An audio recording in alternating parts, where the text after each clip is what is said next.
Okay. March 20th, 1971.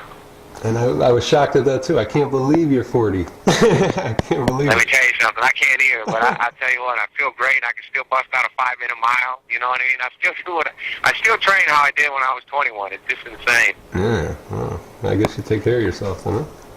Yeah, I try. Yeah. How old were you when you first went to the gym? When I very first went to the boxing gym, I was 9 years old. I tried it. I hated it. Told my dad, no way I'm going to do this. So I just didn't do it. And then I came back when I was 14 years old and had my first amateur fight, and I just kind of fell in love with it. Yeah. And tell me about your childhood. What kind of house did you come from, and tell me about your home life. Well, I grew up, with two loving parents, but my mom and dad got divorced. Actually, when I was 14 is when they got divorced, but they had problems, years and years before that. And, they were split for a lot of years.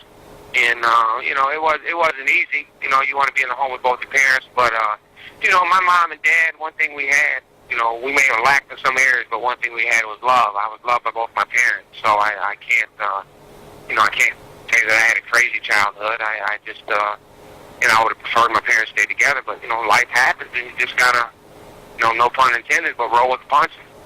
Yeah, actually, I'm going through a problem with my wife and my kids now. Yeah, it's tough, man. Listen, it's not easy. Best thing to do is just try to take the high road, and be the big person. That's the hardest part. Yeah, you're right. And were you a good kid? Well, I would say I was. I was a fortunate kid. How about that? I ran around with a very bad crowd growing up. But how I got into boxing, how I started boxing was, one day I came home from school. My dad was standing at the door just waiting on me. I was about 14 years old. And he said, we need to talk. And he had this look on his face. And I respected my dad and feared him, too. He was not a guy he played with. And so I sat down on the couch, and he said to me, every day when you come home from school, you're going to spend time with me. You do whatever you want. I don't care. We can go to the park, shoot hoops. We can go fish. We can go walk. I don't care what it is. But it's going to be with me. He said, because you're getting ready to head down that wrong path in life, Bronco, and I'm your dad, and I love you, and I'm going to step in, and I'm going to make a change. And I was like, But he was my dad, so I used to train amateur fighters at the time. I'd go down to the gym, watch them every day. So I started training, and boom, I fell in love with the sport. And that's really how I really, got into it. And it did. It really was a life-changing move. And it really wasn't because so much, say, boxing. It was just my dad stepping in and being a dad. And, because every single guy, except for one, there's me and one other guy, but every other guy that I ran around with, every one of them ended up in jail, prison, or dead. Wow. Except me and one other guy. So your kind of boxing saved you too, huh? Yeah, it did. It did. My dad did, but through boxing, I guess you could say. Yeah. And you had a brother, Matt, who was a boxer too. Yes, yeah. So how is he? He's younger than you, right? Yes, he's younger than I am. Yep. Okay. And Matt is no longer boxing, but he's doing very well for himself. He opened up a wholesale store here in Monroe, and he's doing great, man. I'm so proud of that kid. He's doing fantastic. That's good. Was it ever competition in the house growing up? Were you? Well, yeah, he's my younger brother, but it's funny, as soon as my dad would leave, we would take the furniture and rearrange it, and I'd let him put the 8-ounce rails on, and I'd put the 16-ounce ringside on, and we would just go at it, We used to do that all the time. My dad caught us one day going in there boxing, man. He come in the house going crazy. He was so mad. we used to put the furniture across the front of the door and everything. We would just go at it. That's funny, man. Yeah. And you did have an amateur career, right? So I'm sorry? I didn't even know. I looked on BoxRec and it didn't say anything about an amateur career, and I never remember hearing anything. But you said you had an amateur career. How many fights you have as an amateur? You know what? I had like 35 fights as an amateur. I think I was like 31-4. But just in those 35 fights, I'd won like the Toledo Golden Gloves. I think it was 4 times. I won the Michigan State Junior Olympics, the Detroit Diamond Gloves. Oh, wow. I fought quality fights. I didn't have quantity, but I trained, even as an amateur, I trained more along the pro style. That's actually really impressive. I don't know why BoxRec wouldn't have that. They act like you didn't have an amateur career at all. Huh, I don't know. You got to make sure you update that. Yeah. And who did you fight as an amateur? Anyone who with a name that anyone would notice, recognize? No, I can't think. There's really no names that went on to do anything spectacular. You know. Mm-hmm. And how did you end up meeting Jackie Callan? Were you already a pro? No, me and Jackie had a mutual friend here in Monroe, a guy named Kelly Duffy. Mm-hmm. And I was going to the Nationals in Chicago in 1992, and Kelly was talking to Jackie. He says, "Man, I got this kid out of Monroe. You know, I'd like you to, maybe take a chance in looking at him, signing him." Of course, that's when James Toney was in his heyday, was on top of the world. Mm. And so I was like, "Yeah, I'd love to meet Jackie." You know. Well, anyways, I go in the Nationals in Chicago, and I think I lost on the third night or whatever. Got beat on decision. Felt I won. So did everybody else, but you know. Sometimes the amateur tournaments can be more political than professional fights. Hmm. But irregardless, it doesn't matter.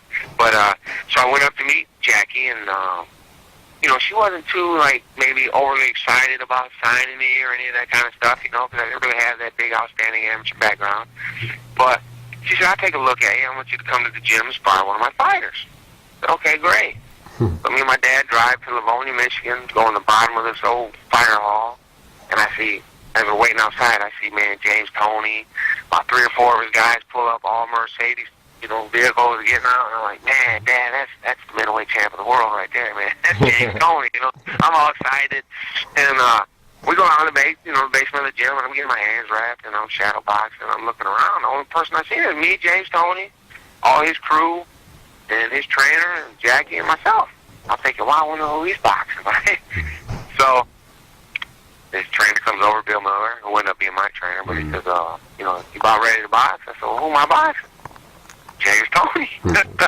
I go, "What?"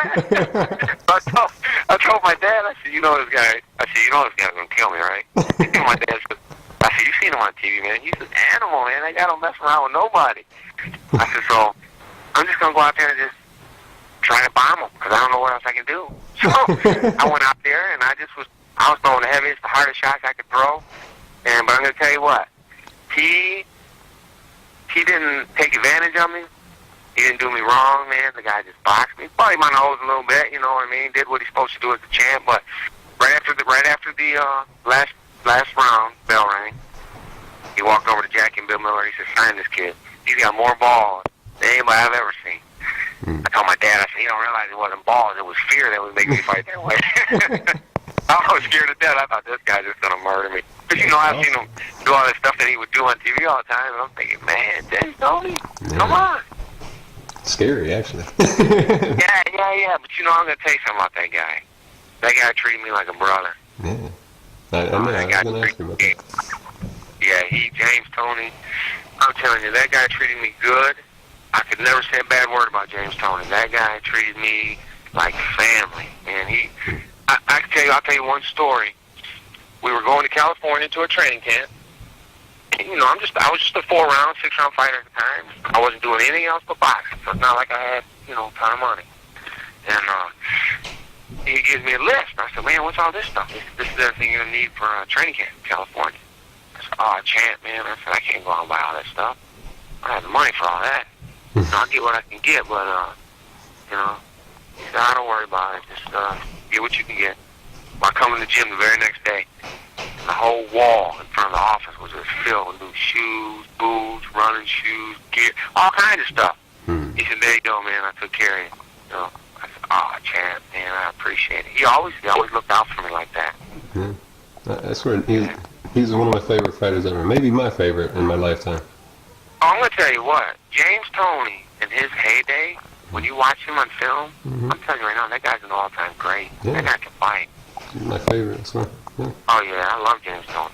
And my next question was about James. I was going to say, what'd you learn from him? But I'll ask you about Bill Miller first. What'd you learn from Bill Miller? Well, Bill Miller, he, the same kind of style that James Toney had early on in my career. If you watch a lot of my fights, I did a lot of them little shoulder rolls. and that bucking, that bobbing and weaving right in front of the guy and making a miss and countering, right back. And that was, they just taught me, when I first met Bill Miller, and this was, Jackie had a bunch of different fighters at the same time that I signed with him. And she had all our pictures hanging on the wall. She said to Bill Miller, I want you to go out there and pick, who you want, who are you going to train, Bill? I want to put some guys under your wing. And he went out there and looked at everybody's picture and he said, I want this guy right here, me. He said, that guy's got heart. And he trains, and I want him. I can make him a champion. I thought, wow, man, this is crazy. And Bill Miller taught me a lot. Bill Miller was very old school. I'm an old school fighter. Mm-hmm. The difference between old school fighters and these like real showy type of fighters is the old school just do little subtle things that if you really don't know boxing, you don't see it. But if you know boxing, you pick up on things. You can see the little baits, little dips, and you might say, oh man, he's setting that guy up. And you know what he's setting him up for if you know the sport. Mm-hmm. But Bill Miller taught me a lot of just old school, he was hard. He was just a hard guy, man. We come to fight, we come to win, and he taught me a lot. I really had a good time under Bill Miller. Mm-hmm. Is he still alive? I've never heard he passed. Yes, he is. Yes, he is. Is he still training fighters, or? No, he's been having, he's been battling on a health problem. Oh, okay. He's at home a lot. Yeah. You still talk to him ever? Yeah, not as much as I should, but yes, I do. Mm-hmm. You still stay in touch with James? I haven't talked to James in a while. We were talking for a little bit, and it's been a few months since I talked to him. But yeah, I still do talk to James, see what's going on with him. Mm-hmm. And who were your favorite fighters that you would look up to? I know James must be one, but when you first started growing up, boxing was huge in my house. So even though he was late in his career, Muhammad Ali was obviously one of my favorite fighters. Mm-hmm. Tommy the Hitman Hearns. Loved that guy. I lived and died Tommy Hearns when he fought, man. When he won a fight, I was on top of the world. When he'd lose, I would cry. I'd be a kid crying, man. I hated when I'd be Sugar Ray Leonard. He was another one of my favorite fighters. Mike Tyson in his heyday, man. There's a lot of guys, but I'm going to tell you what's really great is Sugar Ray Leonard, who was one of my all-time favorites. He was my manager for 1 year of boxing. Yeah, that was great. Had him in Monroe playing golf. Man, who would have thought that? Right? Thomas the Hitman Hearns, me and that guy are tight. We go out a lot, have dinner, we're good friends. This show coming up April 28th, Tommy's lending his we're doing it in association with Thomas the Hitman Hearns. So, think about it. All these guys that I grew up loving, Holyfield, all these guys, I got to meet all of them, hang out with them. It's just crazy, man. It's just I can never get over it. It's almost like surreal to me sometimes. Yeah. I get a thrill out of it. Can I tell you what was a real big thrill for me not too long ago? Tell me. At the Palace of Auburn Hills. Mm-hmm. They got Mickey Ward's up there, right? Mm-hmm. Got my girlfriend with me, her cousin, and her cousin's boyfriend. We're up there sitting down, watching the fights, hanging out with Jackie and Tommy Hearns, having a good time. Well, they start calling people up in the ring. Well, Mickey Ward grabs the mic. He says, man, it's so great to be in, he said Detroit, but close enough. He said to be in Detroit, Michigan. He said to look in the audience and see great fighters like Thomas the Hitman Hearns and Bronco McKart. And when he said that, I just kind of like, on the ride home, I told my girlfriend, I said, that was the biggest thrill that I said they had Mickey Ward, who's just like the truest warrior in the game. Mm-hmm. Mentioned my name in the same breath as Tommy Hearns. I said, I'm getting better than that for me. That's awesome to me. Yeah. That made my night. Yeah. Well, that would be something. Yeah. I appreciate every good thing that happens in boxing. Yeah. Oh man, you got some good stories. Yeah. I've had some really neat things going on in my life. Let's see. And who do you remember having your first pro fight, and who was it, and where was it, and what was the outcome? You remember everything about it? Let me see. My first pro fight was a guy named, I believe it was Franklin Robinson, I believe his name was. Mm-hmm. Fought at the Palace of Auburn Hills. And I want to say I stopped him in 2 rounds. But to be honest with you, I believe that's what happened. But I remember this. This is what I remember most about it. When I was walking out of the locker room, and so many people from Monroe, Michigan showed up for my pro debut, that when I come walking down the tunnel and they roared like they did, it was like I went numb, and I hardly remembered anything after that. It was just unbelievable. It was like the goosebumps hit me so hard, it was like my whole body went numb. I'll tell you, you're wrong about the opponent. I am. Who was it? It was Bruce Anderson.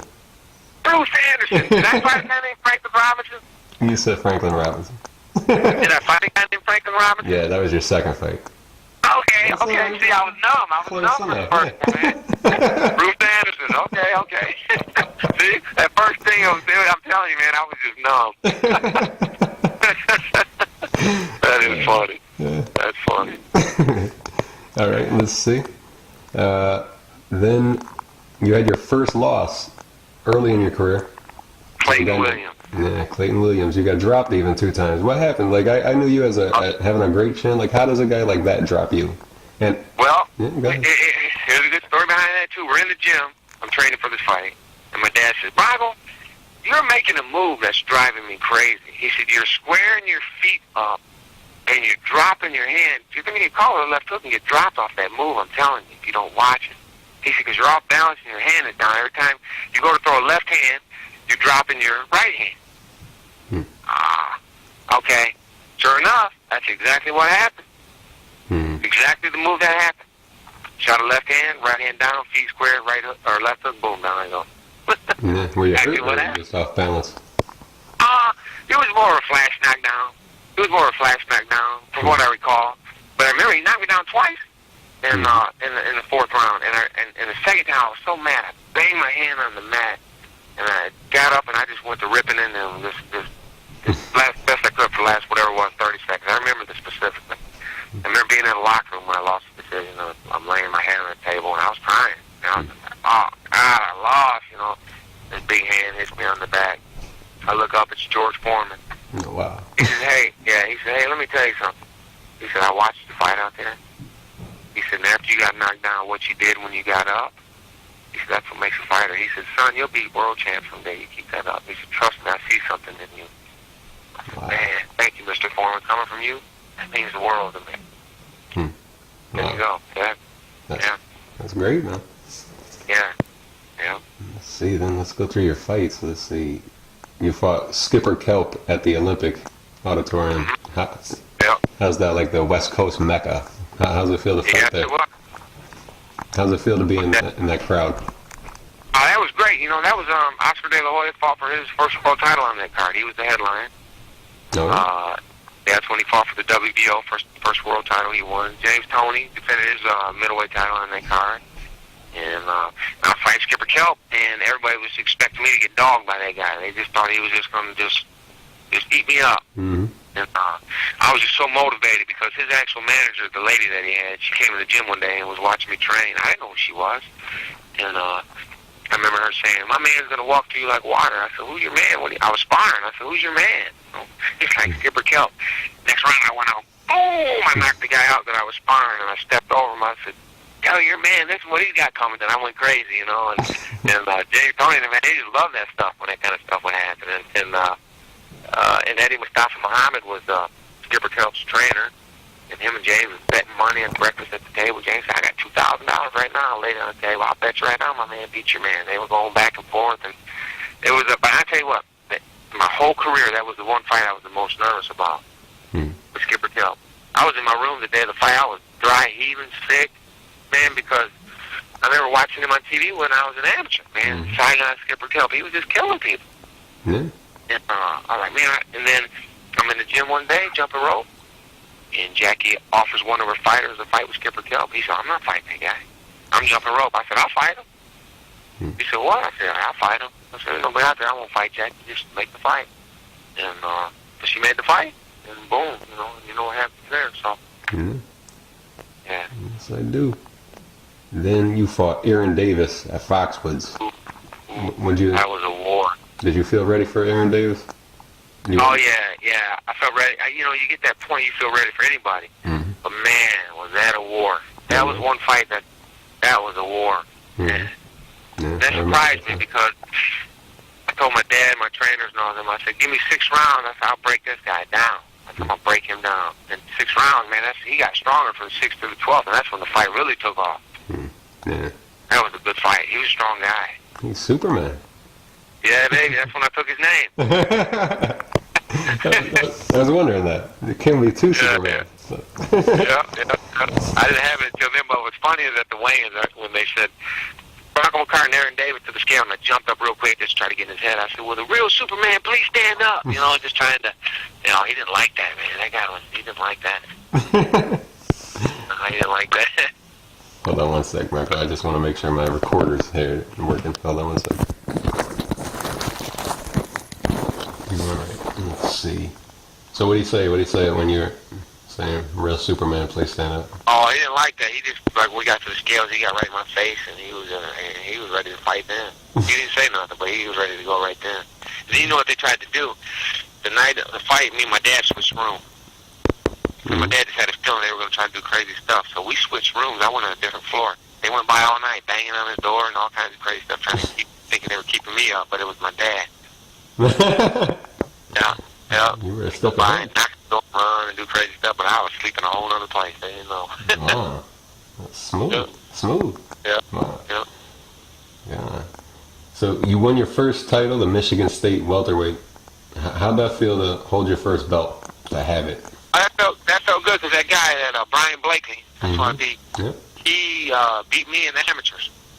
Okay. Yeah. Yeah, and then I got to fight him in the pros, and I was like, all right, payback. And but yeah, it felt good. That first belt felt good. It's like your first kiss. You know what I mean? Mm-hmm. It was special. It felt good. Yeah. Did you look at the title like all night long? Oh yeah. But it was nothing like that WBO. That was the one. When we get to that meant the world to me. Mm-hmm. And then your next fight, you won the WBC International Light Middleweight. So you're getting closer. Now it's a WBC. How's that feel? Did I win that against Elaine Bonamy? So I beat for that. Let me see. I'll tell you in a sec.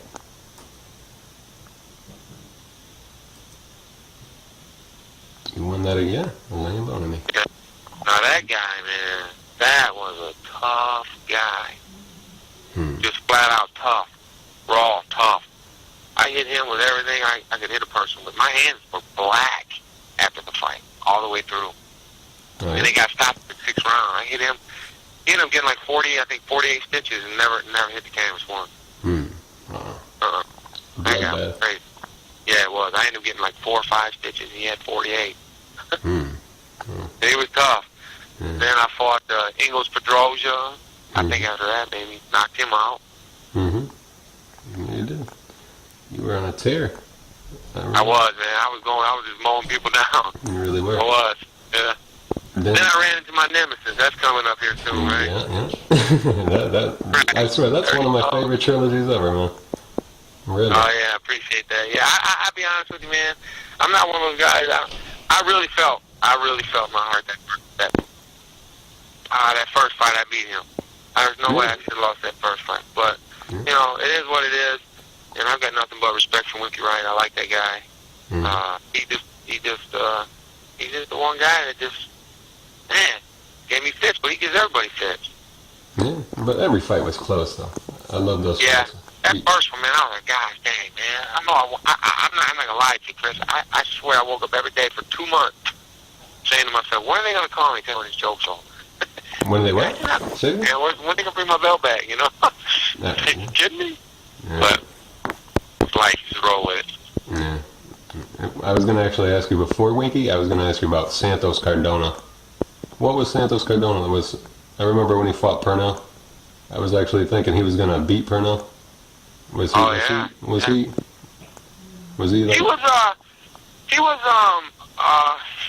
You look bigger. That's the thing. When I saw him standing there, Pernell, he looked huge next to Pernell, but next to you. Right. Yeah, exactly. Yeah. But they kept saying on ESPN when I was fighting the fight, they kept saying, he's circling the wrong way, and beat, But I was trying to time him off of a shot. I was trying to time his right hand and come over with my. I finally did. End up catching with the shot. I was trying to get him for 6 rounds, but I knew I could move into his right hand because I could see it. You know what I mean? You're not supposed to, obviously, move into the guy's right hand, but I could see it. Some fighters show it, and I could see his, and I think I could step over and crack him with a shot. And I finally ended up doing it. That's what ended up, turning it around.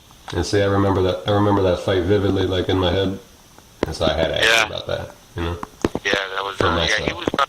Yeah, he wasn't bad. He was actually a pretty strong guy too. He's deceptively strong. He don't look as strong as he really is. Yeah. So, were you and Winky respectful of each other after the first fight, or did it like kind of grow, like when you guys cut? Oh yeah, we always had nothing. We always were very civil. You know what I mean? We always had nothing but respect and love for each other. It's just two guys in the same line of work. One just trying to get over on the other. He was never one of those guys you could really get like a personal bad feeling about. He's just not that kind of guy. Mm-hmm. And then you fought Glenn Brown after that first Winky fight. Yeah, Glenn Brown. He was. That was good. That was good. I just outboxed him. I hurt my hand in like the second round of that fight, and I basically just beat him with my right hand. Just boxed him a lot. But I remember watching him fight growing up too, man. That was a tough guy too. Yeah. Yep. Tough guy. Let's see. Oh, I lost my page here, man. I'm sorry about this. No, that's okay. Don't worry about it. Then, what the heck is the next Winky Wright fight? Okay, tell me about the second Winky Wright fight. The second Winky Wright fight, Winky Wright just boxed really nice in that fight. He fought better in that fight than any of the fights that we had. Mm-hmm. That's the one fight that I knew when the final bell rang. I was like, I think I beat him in the decision. He just outboxed him. And he got me on that one. I didn't have nothing to say about that except that there's no excuses, nothing. I was ready, good shape, everything was fine, health was great. He just outboxed me. He fought a nice fight that fight. Yeah. And the third time you fought him, what happened there? Oh man,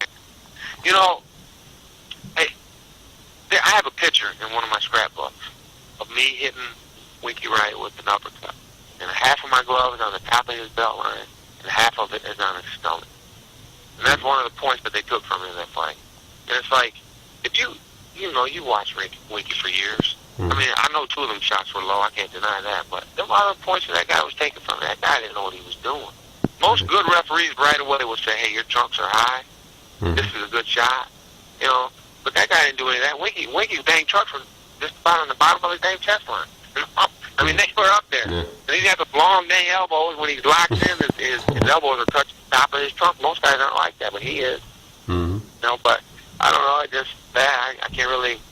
I don't agree. I agree with some of the low blows, but I ain't gonna agree with the way that the ref handled that. Mm-hmm. Did you ever at any point get frustrated with the game and think about getting out of it? Fight?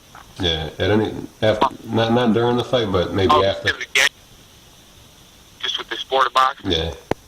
Yeah. Oh yeah. Every fighter goes through that. You get to the point where you're like, man, I can't get the right fight, or I can't get a fight, or you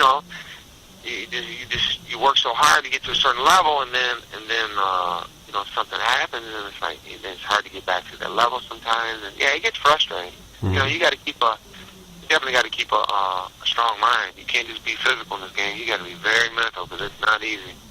Yeah. Tell me about what your memories are of Verno Phillips. Verno Phillips, man, that guy he was a pretty good fighter. I like Verno Phillips too, but when we I want to say it was the 4th round, I busted my right hand in the 4th round to the point where by the time the fight progressed to around the 7th, 8th round, when I was blocking his shots, it was making me sick to my stomach. I thought it was going to throw up on national TV because it was hurting that bad. And after the fight was over with, we went to the hospital to get an x-ray. My hand was so big, doctor said I can't even x-ray it. It's like, it would look like the Nutty Professor. And it was my fingers. When I spread my fingers apart, they were touching. Think about that. That's how fat my hands were. And but Verno came to me in the locker room after the fight. and he said, I got to ask you a question. This is the fight. It ain't about my hand. I said, what? He said, you busted your hand, didn't you? I said, yeah. He said, yeah, because I think it was the fourth round. I don't remember specific. I hit him with a right hook and kind of jaked him a little bit. He said, I thought, because everybody knows if you jake a guy, you're coming. And he said, you never followed up. You didn't start, like, trying to take advantage of me. And I thought, oh, his hand is hurt. You know, he said, I went right back to my corner and told him his hand's hurt or broke, one of the two. I said, yeah, you called that right. You know, so my dad in the ninth round said, Bron, man, let's just stop the fight. I said, nah, let me just go out of my feet, lose a decision. I said, it is what it is. What are you going to do? And then, let's see, a couple fights later, you fought Travis Sims at the Garden. How's it feel to be walking out at the Garden, the Mecca? That was cool. My kid sat with Mike Tyson for the fight. Oh, yeah? That was. I told him someday. I said, right now you don't really realize, but now they're at the age they do. But then they did. And I said, you're sitting with Mike Tyson, man. I mean, he one of the greatest fighters of all time. And that guy was so good to my kids, and he was like, man, Brock, your kids were just going crazy for you, man. He said they were a joy to sit with. You know, he was just a good guy. But that was cool because in my career, think about it. To me personally, man, I'm from Monroe, Michigan. I'm just a little city. Matter of fact, I'm actually doing this interview sitting in a CVS parking lot because after we're done, I got to go in and buy something. But I'm sitting in the CVS, right? I'm looking at a little restaurant, a little Kroger store across the street of Wendy's. I'm thinking, here I am just from Monroe, Michigan. I fought at Blue Horizon, one of the meccas of boxing. I fought at Caesar's Palace, Indian Grand, Madison Square Garden. I mean, all the Grand Olympic Auditorium, all these places, man, that are like deep meccas of boxing. Just a guy from Monroe, Michigan. I've been blessed, fortunate enough to make it to that level, man. To be world champion, to be in the same breath as some of these other awesome names, and to be at these places, man. It's a thrill. Everything's a thrill to me. Yeah, and you were a credit to the sport, man. Made your mark. Thank you. Do you have to go, Bronco? Because I don't mind. We could continue. No. I'm fine, man. I'm not doing anything. I'm just. All right, don't let me keep it. If you have to, we could always just finish up another time. No, because you did have a long career anyway. I mean, it takes a while. Yeah. No problem. Then tell me about the fight with Travis Sims. What did you think? I caught in the what round was it? I think in the second round or third round, I hit Travis Sims with a good right hook, and he buckled a little bit, and then he right after that round, he totally changed his game plan. Just went to boxing and moving, and he boxed nice. And I'm not one of those guys. Every time a guy loses, you always hear, you know, I had this, I had that, you know, whatever. But there's a few fights where I fought that maybe I should have not fought, but you can't let the opportunities go. But when I fought him, I had what's called a slap tear, which is, I guess, very popular, a hockey injury. But I did it sparring. I was sparring Dorian Spivey down in Virginia Beach. So I was actually down there on vacation. But I was still getting ready for a fight before the Travis Sims fight. I fought, I think, some Johnson. I can't remember the guy's name. I think his name was Johnson. But James Johnson. James Johnson, yeah. And it's funny, I can remember all that. But I fought him, and then I was down there sparring Spivey, and I hit him with a body shot. Didn't hurt. Didn't feel nothing, but I thought I heard something. The next morning I got up, and my muscle was black. Because it tore something. It bled. Then I fought Johnson, and I still had that injury, and I never allowed that injury to heal. Then I ended up fighting him. And when I hit him with that right hook, it hurt him. He buckled and wobbled a little bit, but then I couldn't really hardly throw it the right way after that. But I'm just not one of those guys who want to go back in the corner and sit down and say, I'm done. I can't do that. Then you moved up to middleweight. I didn't like this fight. I didn't like your fight with Kelly Pavlik. No, I didn't like that fight either. And that actually is one fight that I should have took at that time because you know, you ever see like let me see how I explain it. You ever see like those like those dummies in science class with the meat on the ribs and the bones and all that kind of stuff? I'm talking about. Yeah, I do. Well, on my left side, under my top two ribs, the meat was actually tore off of that rib going into that fight. I had a rib injury going into that fight, and my dad, and I didn't really know a whole lot about Kelly Pavlik at that point. You know, I watched a couple tapes of him, but I told my dad, I said, "Oh man, I can meet this kid at 75% hit, right? Mm. I said, I don't think much of him. I'm watching tapes. I mean, he's blitzing these guys. But I said, I said, that guy can't miss. You can't miss him. I said, you can't miss him with a shot, right? I said, let's just take the fight. I'll be fine. You know, I said, I'll be able to outbox him. But then what happened, we got to the weigh-ins. I just didn't like the way he looked and acted. And I told my dad, I'm not going to box this guy. I'm just going to go out here and fight him. You know what I mean? I'm going to try to bomb him. That's what I tried to do. And I was doing fine up until he caught me at whatever, 4th, 5th round, whatever it was. He caught me with that body shot. It, like, sucked the life out of me. I was done. I was done. It was weird. Because everybody said, man, Bronco, you didn't look like you were in shape. You looked like you were winded. I was fine. Really, I never go and fight out of shape. Never. But when that guy hit me with that body shot, that was it. It was the weirdest feeling I ever had in a boxing ring. He hit me with that shot right on that rib, and it was like my body left me, but I was still standing there. I can't even explain it. But yeah, I didn't like that either. But it's just one of those fights where I thought, hey, I can beat this guy. Even, you know, that's when you get stupid, when you let your mind really outdo what you're supposed to do. That's the pride of a warrior sometimes, though. That's true. I hated that fight, man. Yeah, I hear you. When your hero doesn't do it. You know, yeah, I hear you, man. Thank you. I appreciate it. Yeah. And then tell me about those fights with Enrique Ornelas. I don't know if you even want to bother getting into it, if you're impressed. No, I ain't no problem there. No, first fight, you know, it was a good tight fight. I beat him. I wasn't even sure if they were going to give me the decision, being that everything was his card, his you know, De La Hoya, those people, you know, he was with all the people, but I ended up beating him. And then second fight, man, that guy was very fortunate to make it out of the first round. I had him, I don't know how he got up from this. I don't know if you ever seen it or not, if you got to watch the fight, but man, I cracked him with a shot, and he just crumbled straight down, boom. I thought, guys just fall like that, they're not getting up, but he got up. Okay. Then he ended up, both of my eardrums got busted in that fight. Both of them got busted. And I just couldn't. I just went back. So my corner said, "Hey, Bronco, you just keep doing what you're doing. We're going home early." And then all of a sudden, I just started laying on the ropes, and he just hit me. And I come back to the corner. I don't remember what round it was. 5th round, maybe 6th round, 4th, 5th, one of those rounds. But they said, my corner man said, "What the hell are you doing? Why are you on the ropes?" I said, "To keep me up. My balance is so screwed up. I can't hardly stand up." They said, "What do you mean?" I said, I'm blowing air out of my ears. I said, the guy broke my ear. Don't hit him with 2 shots and broke my ear, both of them. Wow. So I really couldn't do. And I tried my hardest to get a third fight with him. I tried like crazy, and they would not do it. They knew. You weren't. Because when I after that first fight, I told him in the locker room for the second fight, I said, I'm knocking him out tonight. I'll tell you right now, he makes a lot of mistakes. And I walked him into a left hand in the first round. And he did. He took it. He got up. I give him credit for that. He's a pretty nice guy, though. I actually ended up liking that guy. Yeah. They would give me that third fight. I begged for it, too. I tried like crazy. Yeah. What's he doing now? Do you know? Is he even fighting anymore? No, I don't. I don't really think I think he's fighting here and there. I think he might be fighting as high as light heavyweight. Wow. He's a pretty big guy. Yeah. He's a big guy. Yeah. But I don't think he belongs at light heavyweight. You know? That's great. No. Let's see, then you fought Raul Marquez. He's kind of older. What'd you think of him? Even though he's not at his best either. No, I didn't. You know what? They ended up making that fight a draw.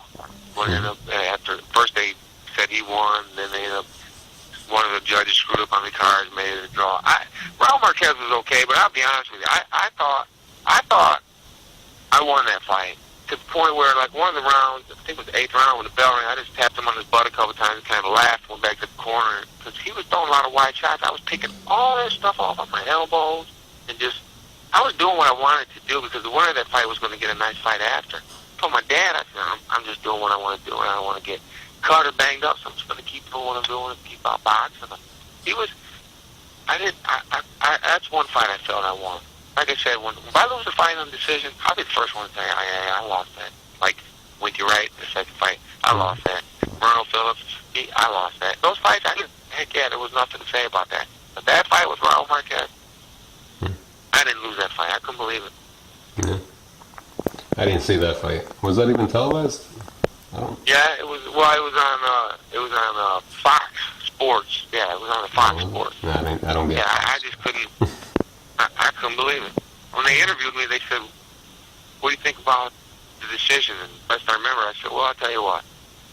I watch court TV a lot on TV at home, and I see where sometimes innocent people get sent to prison. I said, at least I get to go home tonight." Yeah, I think that way too. They made the wrong decision, but at least I'm going home. Put things in perspective. I don't know what else to say about it. Yeah. Hey. Then you fought Roman Karmazin. What did you think about Roman? Did he impress you at all? No, not really. No. That was another one. Man, there's a guy, Steve Bash. You familiar with him? I heard the name. I can't place a face. Okay, he's the guy. I'll just give you the background and you can just sum it up from there. But he's the guy that got me that fight. He's from California. Calls me. I said, "Hey, I'd be interested in that fight. Love to fight Roman McKart, blah, blah, blah." I said, "Well, but here's the thing." I said, "I know they got a Russian promoter that's putting on the show and so on and so forth. Am I going to get a fair shake?" He said, "Oh, I'll make sure you're taken care of. I'm handling the American side of it. You're going to be all set." So I said, "All right, great." So we go to the weigh-in, filling out our paperwork. It's like a whole bunch of Russians fighting on the card tonight. Got the Russian promoter. And I didn't really realize that California had that big of a Russian population either. So Steve Bash comes in as they're doing the paperwork. Roman Karmazin asks him a question in Russian, and Steve Bash answers back as clear to him as I'm talking to you, but in Russian, right? I looked at my dad. I go, "Uh-oh." I said, "Uh-oh." I said, "You know what's going on now, right?" My dad was fit to be tied. So we get in the ring to fight that night. Ramazin's standing over in the corner, and one leg he's got something in Russian. The other leg he's got Steve Bash Promotions, and got Steve Bash and the Russian promoter in his corner. So I was like, it doesn't matter what I do, but I can tell you this is the truth. After the fight, because them scorecards were like 118, 110, and whatever, ridiculous. The California State Athletic Commission, I can't remember his name, little short Spanish guy, come to my locker room in front of me, my dad, my trainer, extended his hand and said, "I want to personally apologize to you for what happened to you here tonight. That wasn't right." And the guy from the WBC came in there, said the same thing. Wow. So that you can chalk that up for what it's worth. But that was when that guy spoke to him in Russian. I said, "Oh, this is great. All of these years, I've never had something like this happen." But he's kind of an awkward fighter. Anyway, he's just kind of awkward. That European style, weird. Now, who's training you now? I work with a guy here in Monroe. His name is Keith Vining, and he actually was one of my amateur coaches during the end of my career. And he's he fought out of Cronk Boxing Gym. He came up through with Emmanuel Stewart, and he worked with Tommy Hearns and all those guys. And he's got a real good. I like the way he trains. He's got a real good pro style. And he gets in my head really well too. And my dad too. My dad's been with me since my amateur days. Yeah. Are your dad's still with you too? Oh yeah. Yeah, that's good. And how's everything in your family? Everything's good? Everything's well. Didn't you have a daughter? How many kids you got, Bronco? I had 3. Yeah. Is one kind of older? Did you have a daughter a long time ago? You did? Yeah. My oldest daughter's 22. Oh, wow. I remember when she was like a little girl. I know, it's crazy, isn't it? Yeah. Wow. She's 22. My youngest daughter's 12, and my son is 14. Wow. Well, so you're not married though, right? No, not married, no. I'm dating a girl. I've been dating her for about 10 months. She's going to school to be a psychiatrist. Oh, great. Told her you got the perfect guy. Yeah.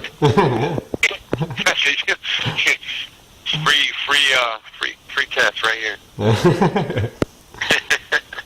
Well, I'm glad everything's good. Tell me just what's coming up for you. Are you promoting now? Well, I'm fighting April 28th, and I'm doing like the behind the scenes promotion on this show too, because you can't do, sometimes you can't do both in certain states.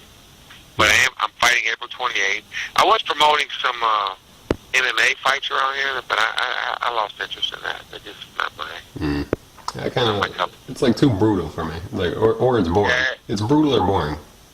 Yeah, it's just a different breed of people, you know. But and then actually in April, they're going to. This guy called me about a week ago, and I've been talking with him. They're doing a documentary made for TV about athletes, you know, in different sports. I mean, even as something as simple as just recreational softball. But guys who do it and been doing it for years, and they got this 80-something-year-old guy who's running marathons, and they've got, you know, different things, and they're going to try to feature me in there through the boxing aspect of it, to be able to be at a high level for so many years, and you know, and at age 40, 41, and the guy's going to come down and film the 23rd and 24th of April, and then film the fight on the 28th. And what's really neat is Lou Ferrigno is also going to be in that documentary. And I have a picture of me and him when I was like 10 years old when I met him. And it's just kind of cool that all these years later that's going to kind of tie in and be in this documentary. So I'm pretty excited about that. And I do want to branch off in the promotional end. I have a guy that's called me about wanting to do a book, the book thing. But I'm funny about the book because a lot of the real exciting, maybe dirt, whatever you want to call it, I just can't put that out there. You know, I got to live here in this where I live, and I have to leave. You know, I can't give them, you know, my whole life story. I guess. You know? I don't know what to do about that. I'm not going to do it. I'll do some of it, but I can't do all of it. Yeah. Well, this has been a pleasure. Let you see the